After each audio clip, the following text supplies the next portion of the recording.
최근 삼성전자보다 훨씬 비싸 보였던 SK 하이닉스가 수익률 차원에서는 훨씬 높게 나타났거든요. 가치에서 보는 게 아니라 가격에서 보는 거예요. 그런데 가치는 계산하기가 굉장히 힘들어요. 좀 더 쉽게 말하면 주식 투자는 발견하고 발명하는 게 아니에요. 본질은 뭐냐면 우리가 기업에 투자하는 거니까 주식 투자는 기업이 가장 중요하다. 그걸 놓지 마시라. 여러분의 구독, 좋아요는 영상 제작에 큰 힘이 됩니다.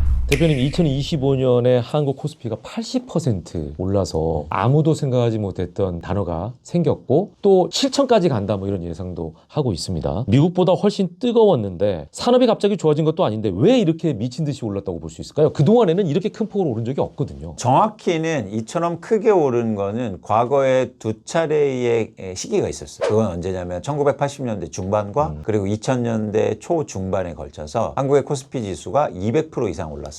그럼 주가가 왜 올랐느냐? 두 가지 이유가 분명하게. 첫 번째는 뭐냐면 시장의 정상화, 개혁 조치들, 상법 개정을 중심으로 해서. 그래서 정치라든가 아니면 산업계의 변화가 시작되고 있는 거죠. 그게 어떤 과정을 일으키고 있냐면 한국 주식 시장의 투자자들을 끌어당기고 있어요. 미래에 변할 수 있겠구나. 그래서 그게 가장 큰 원인이라고 보고 있고, 두 번째는 뭐냐면 반도체를 중심으로 해서 한국 기업들의 이익이 굉장히 빠르게 증가하고 있습니다. 거의 지난해보다 적게는 50% 이상, 많게는 70% 이상씩 증가가 예측되거든요. 그렇기 때문에 기본적으로 주가는 어떻게 결정되냐면 이익에다가 곱하기 배수로 결정돼요. 그런데 이익이 올라가고 곱하는 배수가 주식시장의 정상화 조치 때문에 같이 올라간 거죠. 그러다 보니까 이 과정에 있어서 이게 너무 가파르게 올랐다, 뭐 버블이다, 이런 생각은 저는 전혀 안 합니다. 이유가 분명했다라고 생각합니다. 근데 지금 뭐 말씀하신 것도 뭐 반도체의 영향이 크다 이 얘기를 지금 하셨잖아요. 네. 그래서 다른 어떤 분들은 반도체만 너무 몰린 게 아니냐 해서 또 불균형에 대한 걱정을 한단 말이에요. 네. 이 부분은 어떻게 생각하세요? 그래서 더 좋은 거죠. 반도체만 올랐다고 생각하면 다른 게 오를 게 많잖아요. 그러니까 지금 이것도 반대로 생각이네요. 반도체만 올랐으니까 불안정해 이게 아니라 반도체가 올랐으면 오르지 못한 종목들도 따라서 오를 것이다라는. 그렇습니다. 일어나고 있어요. 그게 시장의 전체의 코리아 뭐 할인, 디스카운트 이런 얘기를 하는데 그거를 벗어나서 이제 코리아가 정상적인 밸류에이션을 받고 어쩌면 이걸 넘어서 프리미엄도 받을 수 있다라는 그 신호를 시장에서 주고 있는. 자, 그래서 아직도 한국 주식이 싸다라는 말씀을 또 하셨어요. PBR이 1.6배인데 일본이나 대만, 미국 등과 비교하면 어느 정도 수준이고 또 그래서 우리가 어디까지 갈 수 있다고 생각하십니까? 일단 니케이 225 지수 같은 경우에 PBR이 한 1.8배 정도 되거든요. 그러면 이제 거의 저희가 이제 쫓아갔죠. 대만이 우리나라보다 2배가 더 받고 있어요. 그러면 대만처럼 가면 많이 갈 수 있죠. 앞으로 곱하기 2배 이상은 성장할 거다라고 생각하시는 거네요. 그렇죠. 자, 이제 외국인 투자자들이 한국 주식을 그동안 안 샀던 진짜 이유가 안보, 북한과의 문제 때문이다라고 생각을 했는데 그게 아니라 한국인들이 정작 안 샀기 때문이다라고 말씀을 하셨어요. 이제는 이제 상황이 좀 달라졌다고 볼 수 있는 건가요? 그렇습니다. 그러니까 제가 뭐 한 20년 넘게 애널리스트 생활을 했는데 한국 주식을 제가 쉽게 말해서 팔러 다녔거든요. 외국 투자자들한테. 그래서 뉴욕의 월스트리트 가서 투자자들한테 한국 주식을 이렇게 좋은 회사가 있습니다 소개하면 관심 있게 듣다가 제가 마지막에 꼭 그들한테 질문하는 게 있었어요. 한국의 주식시장이 저평가를 받고 있는데 이유가 뭐라고 생각하느냐. 많은 투자자들이 뭐 남북 문제, 안보 이런 거 아니다. 가장 큰 문제는 한국 사람들이 한국 주식을 안 산다는 거예요. 아니 이거 너무나 충격적인 얘기인 게 이 볼펜을 만드는데 그 사장이 안 써요. 누가 사겠습니까 이거? 똑같은 얘기거든요. 너네 좋다고 나한테 얘기하는데 니네는 왜 안 사? 니네 국민연금은 왜 한국 주식의 비중을 계속 줄이고 있어? 근데 왜 나한테 사라는 거야? 충격적이에요. 그런데 이 부분이 바뀌기 시작했다.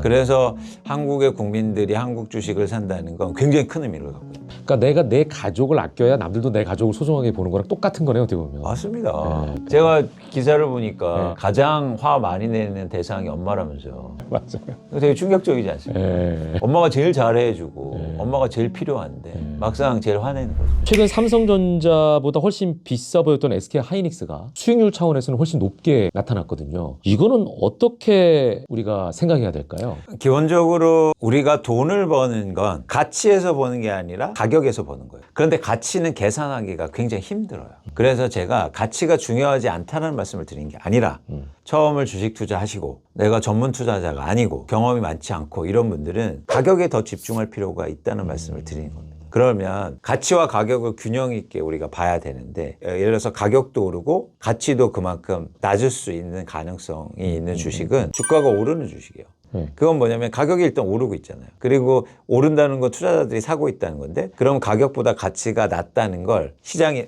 알려주는 거예요. 좀 더 쉽게 말하면 주식 투자는 발견하고 발명하는 게 아닙니다. 쫓아하면 돼요. 잘하는 사람. 되게 쉬운 방법 아닌가요? 그러니까 팔로워가 돼야 된다는 거예요. 그렇죠. 개인 투자자들이나 뭐 예를 들어서 직장을 다니면서 주식 투자하는 분들은 쫓아하면 된다. 근데 우리는 막 대단한 투자자가 된 것처럼 막 밸류에이션을 공부하고 이런단 말이죠. 그럴 필요가 없다. 가격과 가치 다 중요하지만 가격의 흐름을 보고 그걸 통해서 가치를 판단하고 그리고 발견하는 것보다 쫓아가고 잘하는 사람, 시장을 따라하고 그래서 이제 주도주라는 개념이 나오는 거예요. 그래서 초보자가 가치를 계산할 때 어렵잖아요. 그래서 딱 두 가지를 보라고 강조하셨는데 자산을 보는 PBR 그리고 이익을 보는 PER 이 두 가지를 어떻게 활용해야 쓰레기 주식을 피하고 좀 위험도를 낮출 수 있을까요? PBR은 뭐냐면 회사가 갖고 있는 자산에 대한 평가를 하는 방식이고요. 그다음에 PER은 회사가 벌고 있는 이익에 대한 평가를 하는 방식이거든요. 그래서 여기서 PBR의 B는 북이라고 그래서 순자산을 의미하고 E는 earning이라고 그래서 회사의 순이익을 얘기합니다.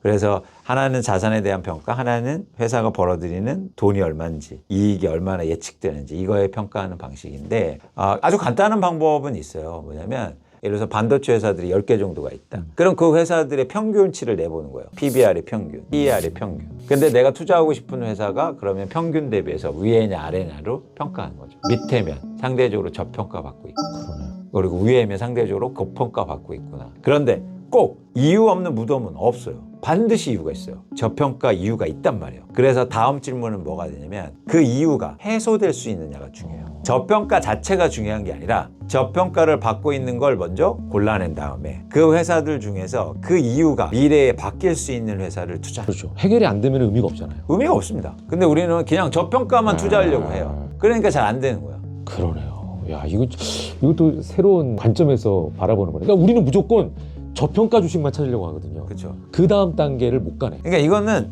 여러분들이 기준을 잘 설정하면 돼요. 그리고 목표하고 이 투자라는 속성에 대해서 이해하시면 쉽거든요. 제가 말씀드렸죠. 투자는 어디에 한다? 미래에 하는 거예요. 그런데 지금의 저평가는 현재잖아요. 왜 현재에 투자하는 거예요? 변화에 투자하는 거예요. 네, 그러면 계속 변화할 거를 물어봐요. 그러다 보니까 이제 우리는 조급한 마음에 금리 인하라는 거에 또 매몰되는 경우가 꽤 있거든요. 이제 대표님께서는 금리 인하 뉴스에 일비하지 말아라. 네, 그런 말씀을 하셨어요. 삼성전자 주주라면 미국 금리보다 디램 가격을 먼저 봐야 하는 이유. 저는 지금의 상황을 얘기 드린 겁니다. 금리가 인하되거나 오르거나 아니면 뭐 시장 금리도 그렇고 갑자기 문제가 일어나서 막 금리가 빠른 속도로 인하되는 구간은 아니잖아요. 그렇죠. 이럴 때는 기업의 실적이 훨씬 더 중요해요. 금리라든가 거시경제 환경보다. 그래서 이런 시장 상황에 맞춰서 그 말씀을 드리는 거예요. 기업의 실적이 중요하다. 그리고 또 하나 뭐냐면 기업이 실적이 좋잖아요. 그리고 이익이 증가하고 있잖아요. 그러면 거시적인 환경을 이겨낼 수가 있어요. 쉽게 말해서 금리가 인상되면 주가가 빠진다고 생각하죠. 금리가 오르는데도 어떤 기업은 이익이 크게 증가하는 회사가 있어요. 그러면 투자해야 되는 겁니다. 반대로 금리가 인하되면 막 주식 투자 막 해야 된다고 보죠. 근데 금리가 인하되면 줄어드는 회사가 나온단 말이에요. 그런 회사는 투자하면 안 되는 거예요. 본질은 뭐냐면 우리가 기업에 투자하는 거니까 주식 투자는 기업의 이익이 가장 중요하다. 그걸 놓지 마시라. 자, 이제 종목 고르기가 힘든 분들은 ETF를 선호하더라고요. 그런데 지수 ETF는 추천하지만 테마형 ETF는 조심하라. 이 말씀을 하셨거든요. 직접 그 주도주를 찾는 게 왜 더 유리할까요? 이제 두 가지인데 네네. 하나는 큰 차이가 없기 때문이에요. 예를 들어서 방산 ETF를 사면 그 방산 ETF에 구성되어 있는 종목 중에서 주도주를 투자하는 거하고 큰 차이가 없거든요. 그런데 우리는 왜 특정한 섹터의 ETF를 살까요? 그건 쉽게 말해서 한 종목보다 많은 종목을 가져가면 안전하다고 생각해요. 아니라니까요. 나 안타를 못 치는데 타석에 많이 들어간다고 그게 확률이 높아지는 거예요. 그리고 또 하나 이유는 있습니다. 그렇게 내가 투자의 이유를 분명히 갖고 종목을 고르는 연습을 해야 발전이 있잖아요. 뭔가 이렇게 복귀도 가능하고. 그래서 여러분 기업도 또 보게 되고 기업의 실적이라든지 뉴스도 사실 극명하게 볼 수 있기 때문에 나도 발전해야 될 거 아니에요. 그렇죠. 발전하기 위해서는 개별 종목 투자가 훨씬 낫다. 그런데 지수 ETF는 그럼 왜 추천하느냐? 저희가 지수는 투자할 방법이 없어요. 그렇잖아요. 예를 들어서 방산 올라갈 것 같아. 그럼 한 종목 사면 되잖아요. 근데 예를 들면 나 코스피 지수가 올라갈 것 같아. 코스피를 투자할 수 있는 방법이 없단 말이에요. 그건 ETF가 유일합니다. 그래서 ETF를 투자하는 거예요. 자, 아까 이제 반도체 얘기를 워낙 우리가 많이 했는데요. 지난 시간도 그렇고. 반도체 외에도 뭐 방산이라든지 원전 등등 주도주가 굉장히 많습니다. 그럼 대표님 입장에서는 여러 가지 섹터 중에 투자 초기에 내가 미리 좀 미인대회 우승 후보를 알아보는 눈을 어떻게 하면 가질 수 있을까요? 모든 사람들이 얘기하고 주가가 오르는 종목 중에서 이유가 분명한. 그러면 그게 미인대회에서 우승할 사람이거든요. 그러니까 어찌 보면은 내가 연구해가지고 공부해가지고 남들은 찾지 않은 종목을 찾아낸다는 것 자체는 의미가 별로 없네요. 제가 그래서 발견하지 말라는 네. 말씀을 드리는 거예요. 발명가가 되지 말고 쫓아하는 투자를 해라. 이런 말씀이 투자의 가장 큰 적입니다. 아, 이건 내가 진짜 나만 아는 건데 그 얘기를 많이 하는데요, 실제로. 나만 알면 끝이에요. 모든 사람들이 알아야 주가가 오를 거 아니에요. 나만 알면 어떻게 주가가 오릅니까? 근데 사람들은 나만 알고 너만 알아, 나만 알아, 너만 알아 이런 말들에 혹한단 말이에요. 모두가 알아요. 모두가 아는 주식을 찾아야 돼요. 그런데 왜 그런 차이점이 나오냐면 나만 알아서 대박을 자꾸 일으키려고 하죠. 그렇죠. 몇 배. 그거는 도박이라니까요. 결국에는 장기 투자를 하려면 쫓아가고 리스크를 줄이고 주도주를 찾아가고 이런 투자가 훨씬 더 유리해요. 좀 안타깝습니다만 국장은 답이 없다. 미국 주식으로 떠나는 서학 개미들도 꽤 많은 걸로 알고 있습니다. 그럼에도 불구하고 대표님께서 2026년 현재 대한민국 코스피 200이 전 세계에서 가장 유망하다라고 확신을 하셨어요. 어떤 근거신지 좀 설명해 주세요. 첫 번째는 뭐냐면 주식시장이 큰 변화가 일어나고 있다. 일종의 개혁 조치나 정상화 조치들이 일어나고 있는 시장이죠. 두 번째는 한국의 기업들이 이익이 증가하고 있거든요. 이렇게 두 가지가 결합된 시장은 저는 대한민국 유일하다고 보고 있습니다. 그래서 당연히 한국 주식에 투자해야죠. 그런데 이제는 많은 분들이 미국 주식이 장기적으로 계속 오른 게 아니냐라는 말씀을 하시는데 이것도 개념의 차이예요. 투자를 오래 하는 게 중요한 거지 한 종목을 오래 갖고 있는 게 중요한 게 아니란 말이에요. 네. 수익을 높이고 오래 투자하려면 좋은데 먼저 투자해놓고 느슨해지면 또 이렇게 옮기면 이런 게 맞는 거 아닙니까? 말씀을 듣다 보니까 갑자기 이제 주식시장이라든지 투자의 또 위험 요소 하나가 환율이잖아요. 근데 지금 대한민국의 이제 환율이 1,500원을 넘어갈 때도 있고 좀 이제 불안정해 보이는 것 때문에 많이들 또 걱정하거든요. 환율에 대해서는 어떻게 생각하세요? 저는 환율에 대한 민감도가 떨어지고 있다고 봐요. 과거 대비해서. 그 이유는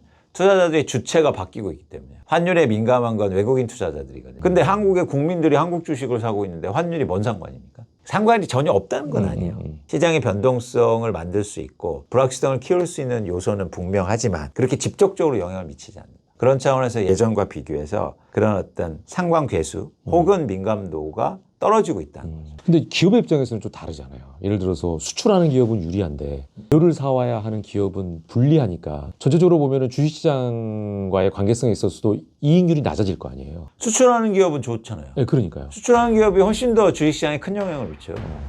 우리나라 시가총액 1, 2위 회사들이 주가가 왜 이렇게 많이 오르는 겁니까? 수출하기 때문이에요. 예를 들면 조선주를 우리가 왜 사는 거예요? 수출하기 때문에. 방사는 국내에서 막 총 만들고 이래서 하는 게 아니라 수출 때문이잖아요. 그러니까 수출이 잘 되는 게 주식시장 차원에서는 훨씬 더 의미가 있다. 그런데 문제는 뭐냐면 말씀하신 것처럼 원재료 가격이 오르거나 그런 업체들이 이제는 힘들 수도 있고 또 하나 이렇게 되면 환율이 상승하면 서민들이 힘들어지고 오르지 수입 물가가 올라요. 이 부분에 대해서 이제는 이거는 정책적으로 좀 고민이 필요한 거죠.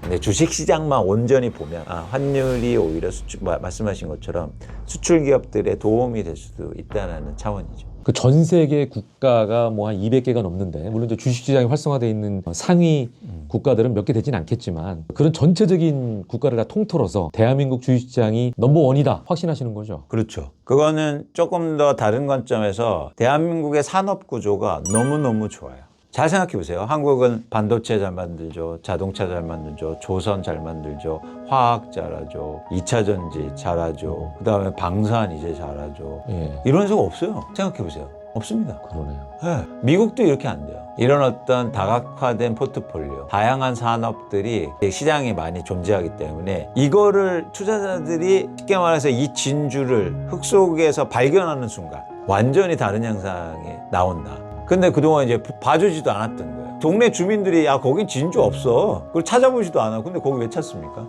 그런 여러 가지 요인들 때문에 사실은 한국의 주식 그런 어떤 프리미엄 요인들이 인정받지 못했는데 그게 이제 점점 더 인정해주는 분위기로 갈 수 있다라고 보는 겁니다. 자, 최근에 대표님께서 이제 대표님이 갖고 계신 생각이라든지 모든 그 지식을 모아서 네. 책을 쓰셨어요. 제목이 진보를 위한 주식 투자입니다. 버스 타는 보통의 노동자들이 주식을 해야 대한민국 경제에 선순환이 일어난다라고 말씀하셨는데 마지막으로 우리 시청자분들께 강력한 동기부여 말씀해 해주시면 좋을 것 같아요. 지금 주식 주가가 아까 말씀하신 것처럼 1년 동안 뭐 80%가 오르고 100%가 올랐는데 가장 큰 문제가 있습니다. 주가가 오르면서 빈부의 격차와 경제적 불평등이 더 커졌어요. 그건 뭐냐면 자산이 많은 사람들은 주식 투자를 훨씬 더 많이 하고 자산이 적은 가구는 주식 투자를 거의 안 하거나 아주 소액을 투자하고 있거든요. 물론 국민연금의 자산이 올라가서 전반적으로 온 국민의 혜택을 볼 수는 있겠지만 개별적으로 주식 투자의 편차가 너무 크다는 거죠. 그러면 우리가 주가를 올리고 주식시장 활성화에 정부가 나서는 건 여러 가지 원인 중에서 또 하나 뭐냐면 소비를 진작시키고 가계의 부를 증가시키는 것도 중요한 의미가 있거든요. 근데 이렇게 되면 쉽게 말해서 돈 있는 사람만 돈만 벌게 되면 이게 소비로 이어질 수가 없어요. 계속 재투자하고 그렇죠. 아니면 명품병 사고 뭐 이러거든요. 그런데 더 많은 사람들이 주식 투자를 하면 소비도 증가하고 뭐 배당을 받아서 소비를 하면 그러면 어떻게 됩니까? 기업의 이익이 증가하죠. 우리나라 기업의 이익이 증가하면 또 주가가 거기에 따라서 주가에 오르면 더 많은 사람들의 자산이 더 커지고 자산이 또 커지면 부의 효과라는 게 생겨갖고 또 소비를 증가시키고 이런 선순환이 가능하다. 그래서 숫자를 늘려야 된다. 주식 투자는 숫자. 지금 한 1,500만 명, 1,600만 명이 투자하고 있어서 숫자는 어느 정도 늘어났다고 봐요. 근데 이제 숫자를 늘릴 뿐만 아니라 양도 늘어야 돼요. 주가가 2배 올라서 막 좋아하세요. 그래서 제가 수익이 얼마나 났어요? 그때 100만 원 수익을 나셨대요. 좋은 일이죠. 근데 그게 생각해 볼 지점이 있다는 거예요. 그래서 이제 규모도 늘려가야 된다. 근데 이제 두려움이 있는 거예요. 규모 늘면 나 손실 나면 어떡해? 그래서 지금까지 계속 얘기 드린 거예요. 그런 계획과 그리고 원칙, 투자 원칙을 잘 지키면 손실을 줄이면서 오랫동안 투자할 수 있으니까 용기를 좀 내셔라 라는 말씀을 자신 드리고 싶은 겁니다. 네, 오늘 말씀 고맙습니다. 고맙습니다.